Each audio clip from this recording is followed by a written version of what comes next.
O ayan, nakala nyo kung ano nang nangyari. Ano, hindi. Nagkayayaan lang kami ng aking kaibigan na bumili ng turon dito sa SM Hypermarket. Ito kasi ng aming paboritong kainin kapag kami ay nagugutom na. Ito naman kasi si Sisi Francis, OA naman sa reaction. Kaya ayan, na-fake ko kayo mga mahadera. Habang binibidyohan nga niya ako, meron siyang mga sinasabi. Tara, pakinggan natin.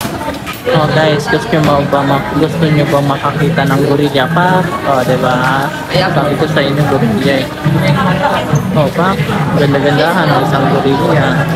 Oh, ayan na. Grabe naman pala ang sinasabi nitong Sisi Francis ko habang ako ay nakatalikod mga mahadera. Madami din ba kayong dating kaibigan na backstabber? Yung tipong habang nakatalikod kayo ay kung ano-ano ang kanilang pinagsasabi. Yung akala ninyong napakabait na kaibigan ninyo pagkaharap ninyo pero pagkatalikod ninyo lasang damakmak na paninira ang sinasabi sa inyo. Yung tipong ang bait-bait nyo sa kanila pero sila hindi pa rin sila kontento at ginagawan ka pa rin ng issue. Kaya kung ako sa inyo, iwasan nyo na ang ganyang mga klaseng tao dahil hindi kayo ituturing na mga kaibigan yan. Mas okay na ang kakaunting mga kaibigan mga mahadera kaysa namang marami namang peke. Hindi mo ito aksidente na panood dahil ito na ang sign para iwasan mo ang mga taong toxic na nakapalibot sa buhay mo. Hindi sila kawalan mga mahadera bagkus mas magiging maayos pa ang buhay mo dahil wala na sila na naninira sa'yo. Thank you for watching mga mahadera.